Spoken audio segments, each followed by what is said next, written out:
Hello students, आज class 8 में इस वीडियो में क्लास 8 का आप साइंस पढ़ेंगे। स्टूडेंट्स, पिछले वीडियो में हमने आपको मेटल्स और नॉन मेटल के कुछ प्रॉपर्टीज़ आपको हमने बताया था, जिसमें दो प्रॉपर्टीज़ आप पिछले वीडियो में पढ़ चुके हैं, फिजिकल स्टेट और हार्डनेस। आइए आगे इसके कुछ हम प्रॉपर्टीज़ को आपको बताते हैं। नेक्स्ट जो प्रॉपर्टीज होती है वह है अपीयरेंस, मतलब ये देखने में कैसे है। अपीयर मतलब देखने में कैसे लगते हैं, उसे हम अपीयरेंस कहते हैं। Students, most of the metals are lustrous. Most of the metals are lustrous, या हम कह सकते हैं कि metals are lustrous and non metals are dull. Lustre का मतलब होता है साइन, चमक। ज़्यादातर जो मेटल्स होते हैं ये लस्ट्रस होते हैं, मतलब इनमें धात्विक चमक होती है। आप तो कहेंगे, देखेंगे अपने घर में बैठे होंगे तो कहेंगे सर जी ये तो जो ग्रिल लगा हुआ है इसमें तो चमक है ही नहीं है। आप तो कह रहे हैं कि मेटल जो है, ये जो आयरन का ग्रिल लगा हुआ है, ये तो आपके दिमाग में एक क्वेश्चन आएगा कि सर ये ग्रिल लगा हुआ है, इसमें तो कोई चमक नहीं है, जंग खा गया है। लेकिन अगर उसको काट करके देखिए तो उसमें भी चमक पाई जाती है। काटने पर देखिए उसमें धात्विक चमक होता है, जिसको हम लस्टर कहते हैं। लेकिन नॉन मेटल्स जो होते हैं वो नॉन लस्टर्स होते हैं, लेकिन इसमें भी अपवाद है। डायमंड की बात करिए, बहुत चमकता है। तो कुछ एक्सेप्शंस है, अपवाद है सब में। तो metals are lusters and non metals are dull in appearance. ये अपीयरेंस हो गया। डक्टिलिटी, डक्टिलिटी को the property of the metal by which it can be drawn into thin wire is called ductility, और we can say that metals are ductile. मतलब वह property जिसके द्वारा किसी मेटल को वायर के रूप में हम उसको कन्वर्ट कर दें, अगर खींचे तो वायर के रूप में बदल जाए, इस प्रॉपर्टी को हम डक्टिलिटी कहते हैं। जैसे मान लीजिए किसी मेटल को ले और ऐसे अगर खींचे तो ये वायर बन जाए, इस प्रॉपर्टी को डक्टिलिटी कहा जाता है। तो जो मेटल्स होते हैं, most of the metals are ductile in nature, और we can draw metals into thin wire. हम मेटल को थीन वायर के रूप में बदल सकते हैं, लेकिन non metals are non ductile. लेकिन जो नॉन मेटल्स होते हैं वे डक्टाइल नहीं होते, मतलब हम उनको तार के रूप में कन्वर्ट नहीं कर सकते, हम उनको तार के रूप में नहीं खींच सकते। तो ये जो मेटल्स होते हैं, metals are ductile and non metals are non ductile. इसमें मेटल में भी मरकरी जो होता है वो डक्टाइल नहीं होता, क्योंकि मरकरी तो लिक्विड है। अब लिक्विड को तो वायर में बदल नहीं सकते, तो एक एक्सेप्शन है। तो मेटल्स आर डक्टाइल। नेक्स्ट जो प्रॉपर्टी है वह है मैलिएबिलिटी। ये देखो, अगर थोड़ा सा हिंदी देखेंगे तो देखो, इसको हम कहते हैं तन्यता। तन्यता, ये देखो मैलिएबिलिटी। नेक्स्ट है मैलिएबिलिटी। आप कहोगे सर इसका हिंदी बता दी। देखो, बहुत टेढ़ा शब्द है हिंदी, इंग्लिश पढ़ने की कोशिश करो, सीखो।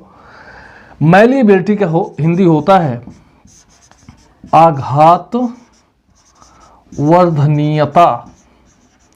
आघात वर्धनीयता, आघात वर्धनीयता मतलब the property of the metal by which it can be converted into thin sheet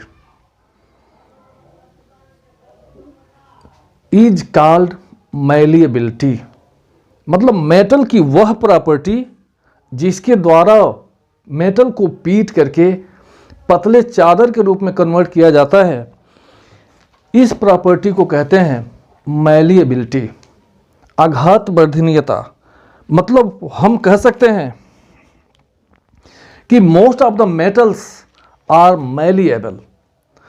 if we hammer metal, it can be changed into thin sheet.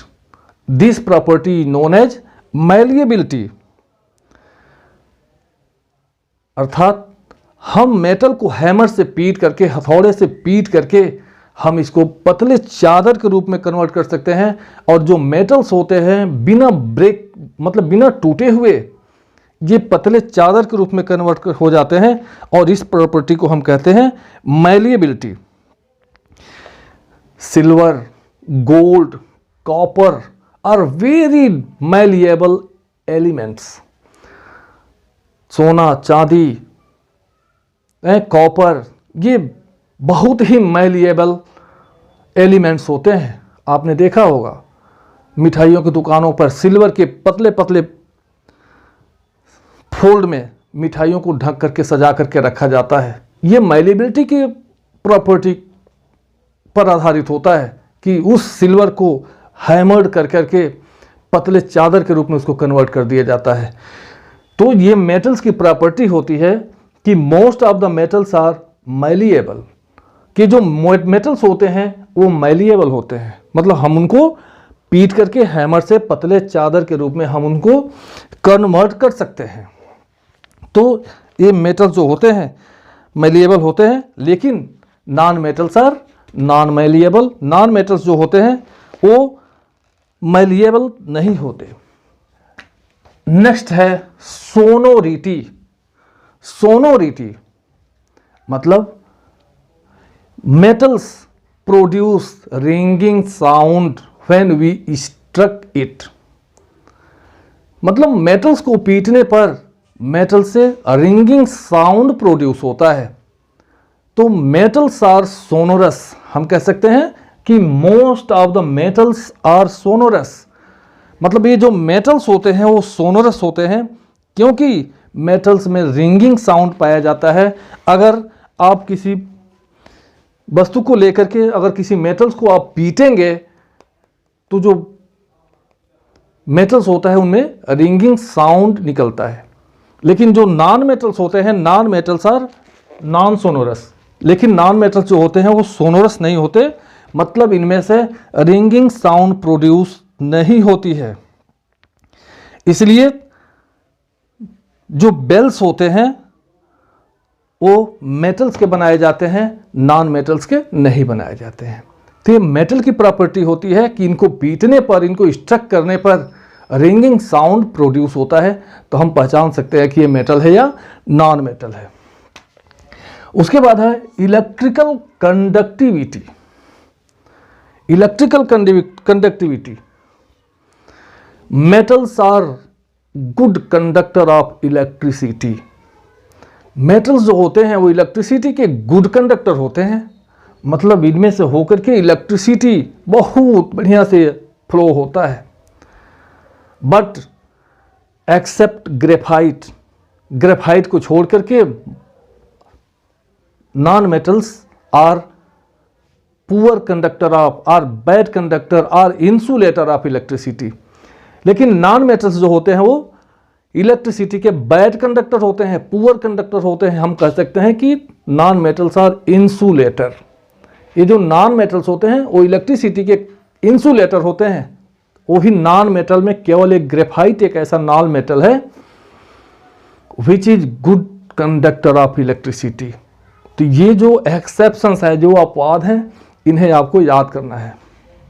तो नॉन मेटल्स जो होते हैं वो इलेक्ट्रिकल कंडक्टिविटी के इलेक्ट्रिकल कंडक्शन उनमें नहीं होता.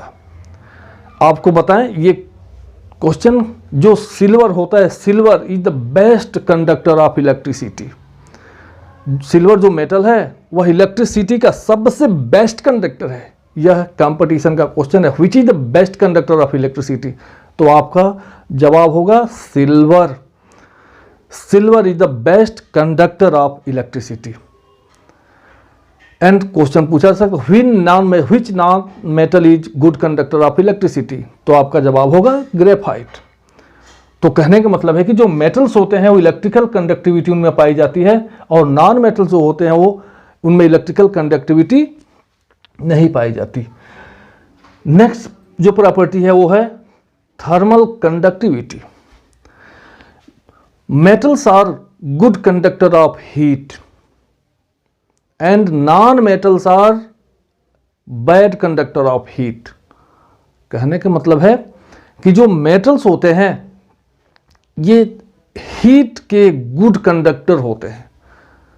मतलब इनमें अगर ये मान लीजिए मेटल है तो यहां अगर हम इसको गर्म करेंगे तो यहां तक गर्म हो जाता है, क्योंकि ये गुड कंडक्टर है। तो मेटल्स जो होते हैं वो हीट एनर्जी के गुड कंडक्टर होते हैं, but non metals are insulator of electricity, bad conductor of heat. तो इसमें मेटल्स में एक कंडक्टिविटी पाई जाती है, जबकि नॉन मेटल्स जो होते हैं वो उनमें कंडक्टिविटी नहीं पाई जाती है, थर्मल कंडक्टिविटी। नेक्स्ट है ब्रिटलनेस। अगर हम किसी सबस्टेंस को हम कहते हैं कि ये ब्रिटल है, यदि हम उसको पीटें तो क्या हो जाए, चकनाचूर हो जाए, आप अपने भाषा में कह सकते हैं, मतलब वो टूट जाए, बिखर जाए। तो जो मेटल्स होते हैं, मेटल्स आर नॉन ब्रिटल, मतलब मेटल को पीटने पर वो टूटता नहीं है, बल्कि क्या हो जाता है, चादर के रूप में कन्वर्ट हो जाता है। तो मेटल्स आर नॉन ब्रिटल, जबकि नॉन मेटल्स आर ब्रिटल। मतलब नॉन मेटल को पीटने पर वह टूट जाता है, बिखर जाता है, और मेटल्स को पीटने पर वह टूटता नहीं है। तो इस तरह से आप मेटल और नॉन मेटल को आप पहचान सकते हैं। तो इस वीडियो में आपको बताया गया मेटल और नॉन मेटल के फिजिकल प्रॉपर्टीज। अगले वीडियो में आपको बताए जाएंगे chemical properties of metals and non metals. तो इस बात को आपको याद रखना है कि अभी जो भी वीडियो डाले जा रहे हैं 2 मिनट से 2.5 मिनट देखा जा रहा है।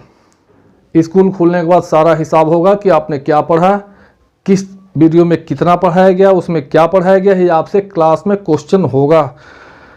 और इस समय जो 8 में आप लोग आए हैं, 6 का साइंस हमसे पढ़े थे, मैं 6 का साइंस पढ़ाया था, आपको याद होगा, और सारे एक एक क्वेश्चन आपको याद करवा दिए थे। और बक्से नहीं जाएंगे, सारे वीडियो देखना है, पूरा वीडियो देखना है और पूरा याद करना है आपको क्या पढ़ाया गया। मैं पूछूंगा, और बहुत सारे लोग तो वीडियो को देख भी नहीं रहे हैं, और उसके बाद से वीडियो में ही आपके एक्सरसाइज करवाए जाएंगे, आप लिखिएगा। तो आज के वीडियो में बस इतना ही, अगले वीडियो में फिर मिलते हैं, तब तक के लिए बाय बाय, जय हिंद, जय भारत।